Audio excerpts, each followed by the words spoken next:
Good morning. This is part one of a little bit of a demonstration for my caterpillar lab. I have Promethea giant silk moths here. I've got Cecropia. I have Luna. I have Polyphemus, and I have Citheronia regalis, which is known as the royal walnut moth. And at this stage, it's the hickory horndevil caterpillar, which is huge. So we're going to do this in a few parts today because I'll have some breaks where I don't want you to have to wait for me to clean up. But right now, I'm going to be changing the Promethea moths to new greens, the Promethea caterpillars, I should say. So I'll take this, uh, let's see, this cage here that needs to be cleaned. I'm going to put the Prometheas there for a moment. There's a lot of what we call frass, Frass, which means caterpillar droppings. So I use paper towels on the bottom of the cage, and I just throw that away and shake out anything else here because I'm going to replace them in it. But it stays pretty clean. Now, every few days I change their actual cage because I have a protocol now that I use where I'm using 29 parts water to 1 part of the 7.5% sodium hypochlorite Clorox. And that looks like a lot of work, but the way I'm doing it now, it's really not. I'm using the mixture in a spray bottle, and I'm in my laundry room, which I've turned into a caterpillar lab, and I'm just spraying the equipment with the Clorox mixture. So I keep things very clean because there's a virus that just can accumulate in an indoor setting like you can't believe and ruin your fun. So we'll go over that in another live stream video. And I keep this bag around the cage just to retain a little moisture because I am doing this in northern Arizona and it's very dry here most of the year. So anyway, we'll start out, and I'm going to prepare their cage first. I have them behind us. Maybe you can see there's some Promethea caterpillars. I'll show you close up in a minute. They're doing very well on this 3-leaf sumac. All my caterpillars get the same thing because we don't have the choices of host plants here. But actually, it's interesting where I have gone to the trouble to find the host plants here. They just don't work out the same way.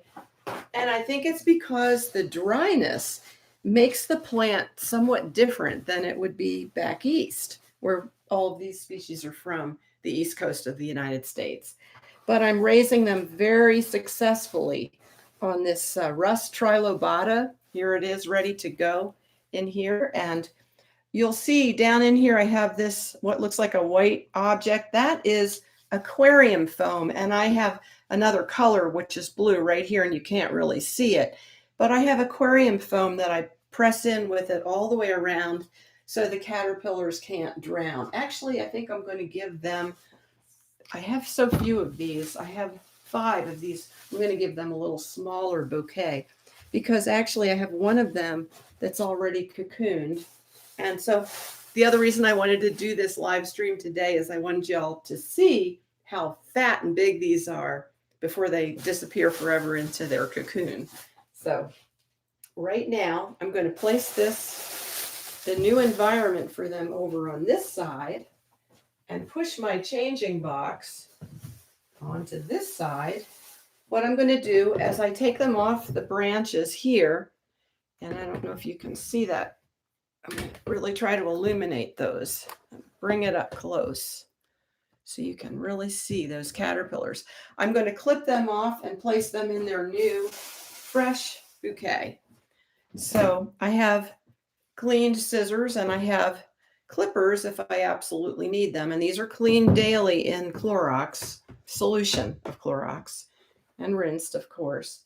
So we're going to take these Promethea caterpillars.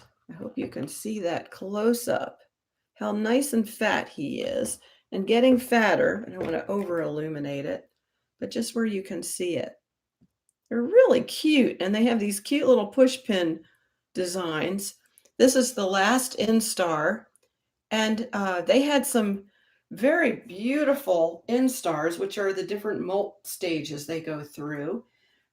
They were really white at one point, very elegant, and their little lemon yellow back legs. I hope I'm not overly illuminating that because I want you to be able to see the color and the size. Really cool little guys. Okay, I'm going to place them carefully on the new bouquet. So this is how you do it. If you've never done this before, you never pull, and I mean never pull that caterpillar. He's big. He's a nice fat dude. Never pull them off the branch because even though they seem okay, if you rip them, they can't properly molt into the next stage. Let's look at him this way. Take off that leaf so you can see his little front end. Looks like a little bus. He's a fat little thing. Very cute. Okay, so we'll put him. I can take off some more of these leaves though. Put that right in there. I lay it gently right on top of the new plant. And I'll give you a close-up of that when I'm finished. That's 2. All right, here's a nice little guy here. I didn't have very many of these this year, and I started out telling you about this virus, I think, or in another video I just did. There's a virus that just about wiped me out before I started doing the level of cleaning that I'm doing now. So it's really important in an indoor setting, not to let this virus, which is almost impossible to control, get out of hand. And as long as you do this cleaning of the equipment, and I did also do a sterilization of these eggs of these before they hatched, and I'll talk about that in another video also, but I did a 60-second Clorox solution on the actual eggs before a day or so before they were hatching, and everything came out just fine. But I did have this lingering virus in my environment because I hadn't used the Clorox method prior, and now I wouldn't do without it because everything's doing fine now that I'm, look at his cute little push pins. There we are. I call them push pins. You know, they look like a little colored pin that you would use on a bulletin board. They're so cute. But look how fat that little guy is. He is fat. Let's see if I can get some more light on him. There you go.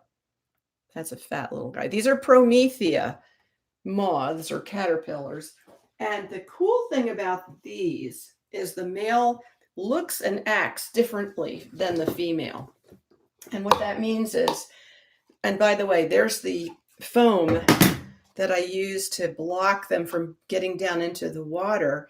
And I Clorox that also in between uses. So now I know that's all I have. I don't have too many of these. And so what I do is I dump the water along with other stuff with a little bit of a paper towel on top of my drain so nothing goes down my drain. And I'll give you a close-up of that in a minute. And I put all that aside because what I'm going to do is I'm going to Clorox that when I'm all done here. And meanwhile, these greens I'm just going to throw away. So I have a trash bag behind me. And you know, you say, why didn't I leave him in there to finish eating? Well, what happens is these greens dry out to a great degree. And boy, do they know the difference between what looks like to us a fresh green and a really fresh green that I just picked. So it makes a giant difference that I get greens daily. Now, if you can't do that, the other way to do it is you can, once you pick them, come right in, don't wash them, put them right in the refrigerator in a sealed plastic bag, and that will keep them good for a month. So you can have greens that you take with you. Say you have 5 caterpillars and you want to take them on your camping trip, I do that, and you can do that. So just make sure the greens are refrigerated in a crisper in the refrigerator in a completely sealed Ziploc bag, and all the air pressed out, and it will last for a month or even more. So now that I've cleaned that box out, I'm going to bring up this cage and I'm going to show you how they look. in their cage. I'll pick up my computer here and bring it around and give you a view. Whoops. There we go. See how I laid them right on top of the fresh greens. And so they will be very happy now. And as I mentioned, one of them has already made a cocoon, and I put it in a little container.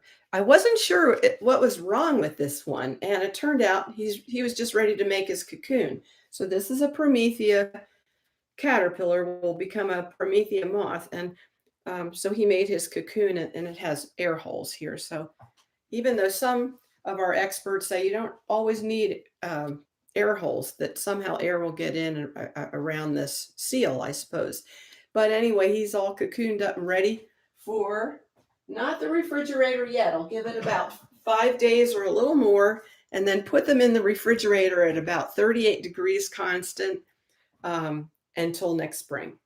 So now I'm going to seal him up. I'm going to conclude this part one of my video live streams today, and as soon as I'm ready for the next one, I'll put on part two, and I'll be back in a minute.